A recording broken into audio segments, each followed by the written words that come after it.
Did you know some dolls from decades past were so realistic, they actually scared parents and disturbed kids? One was pulled from shelves because children were having nightmares.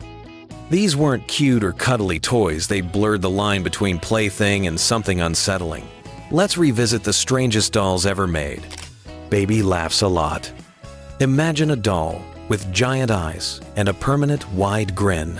Now add a mechanical laugh that sounded less like a baby giggling and more like something out of a horror movie. That was Baby Laughs a Lot. Marketed in the early 70s, this doll would convulse with laughter when you pulled a string. For some kids, it was hilarious. For others, it was downright terrifying. The laugh was high-pitched, robotic, and it didn't stop. Parents complained it freaked them out just as much as their children, and the doll quickly earned a reputation as one of the creepiest toys of its time. Chrissy and Velvet dolls. These dolls looked sweet at first, until you realized what they could do.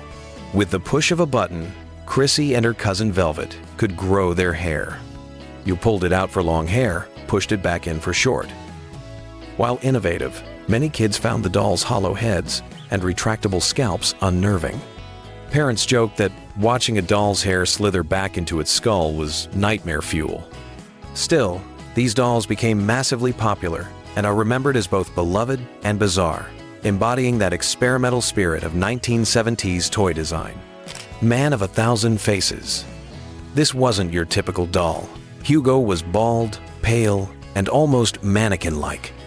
What made him infamous was his set of disguises: fake mustaches, wigs, scars, and even eerie masks that let kids transform him into a spy, villain, or monster. The problem? Hugo's face, even without the disguises, was unsettling. Some kids loved playing secret agent with him, but others said Hugo just watched them from the shelf, even when they weren't playing. Collectors now love Hugo for his oddness, but back then, he was the stuff of unsettling childhood memories. Baby Alive. On paper, Baby Alive sounded like the ultimate play companion. She ate special food, drank from a bottle, and then, well, let's just say she used her diaper like a real baby. Kids loved the realism at first, but many were grossed out when the doll's food clogged up inside, turning into a moldy mess. Parents complained about the constant diaper changes and cleanup, saying Baby Alive was almost too real a doll that brought with it the messy reality of parenting. Still, she remains a bizarre 1970s classic. Giggles doll. This doll was designed to laugh when you shook her, but instead of sweet giggling, many parents describe the sound as eerie and almost mechanical, like a laugh gone wrong. The doll's wide, open-mouthed grin didn't help. Giggles became one of those toys that kids played with during the day but refused to keep in their rooms at night. The laughter was supposed to be innocent. Instead, it became infamous for its creepy edge. Susie Sad Eyes. Unlike most dolls that were marketed to be cheerful companions, Susie Sad Eyes looked perpetually, well, sad. With her oversized head, droopy eyes, and mournful expression, she looked like she had just stepped out of a melancholy painting. Some children adored her uniqueness and felt protective of her. Others found her unsettling, as if she carried a story too heavy for a toy. Susie is remembered today as a collector's oddball favorite, a doll that was too real in its emotions for comfort. Baby Cries Real Tears. This was one of the first dolls to mimic crying, with a mechanism that allowed water-filled tears to roll down its cheeks. At first glance, it seemed like a fun innovation.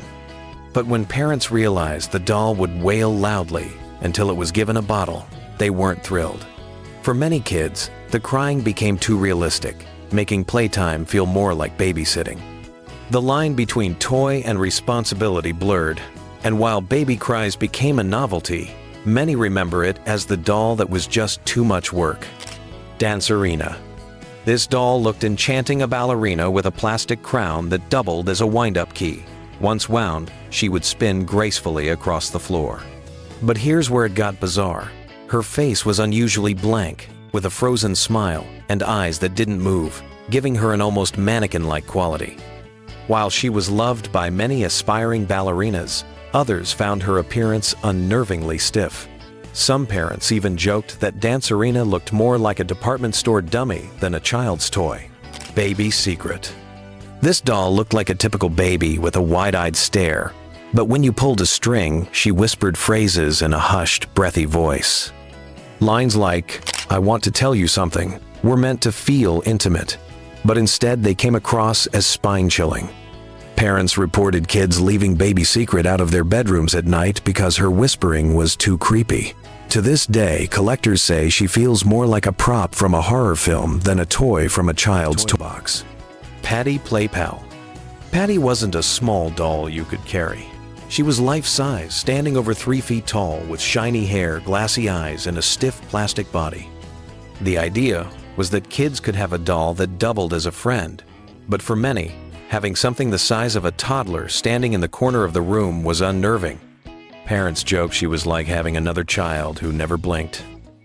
Patty Play Pal later became infamous in horror stories and urban legends, forever remembered as the doll that looked too alive. Kenner's Baby Alive with moving mouth.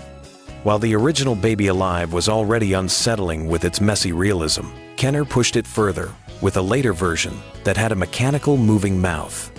When kids fed her the powdered baby food, the doll would chew and swallow with audible clicks.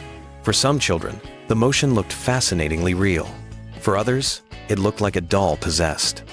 Combine that with diapers that often leaked or clogged, and Baby Alive quickly turned into a toy that many parents regretted buying. Thumbelina. Thumbelina was marketed as a sweet, tiny doll that moved like a real baby. When wound up, she would wriggle, squirm, and turn her head gently from side to side. Some kids adored the realism, but others described her movements as unnatural, especially when she slowed down as the wind-up mechanism wound out.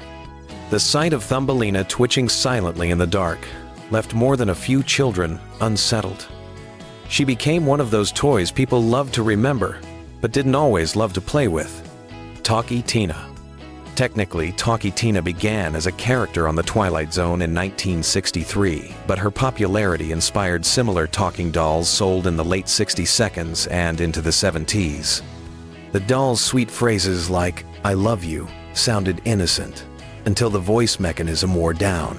Then Tina's words came out distorted, garbled, or even sinister.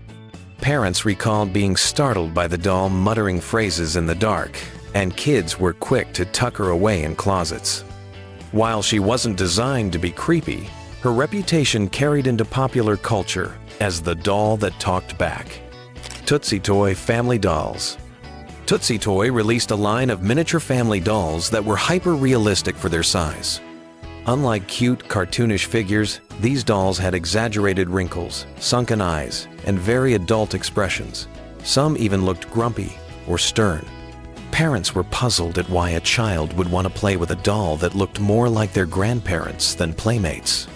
For kids, the line blurred the line between toy and caricature, creating figures that felt unsettlingly lifelike. Newborn baby dolls.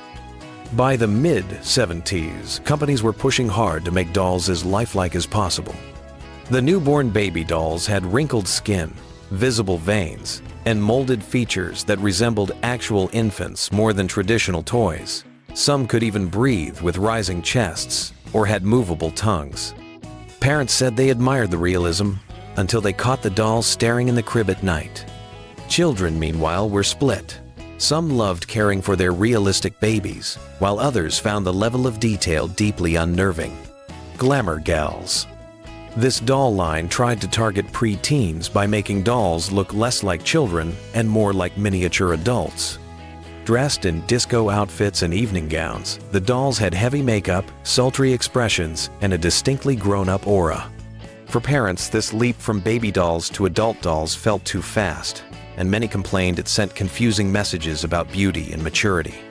While not scary in the traditional sense, the way these dolls looked too old for a child's toy left them in the bizarre category. Did you ever own one of these dolls or remember friends who did? Which one unsettled you the most? Drop your stories in the comments.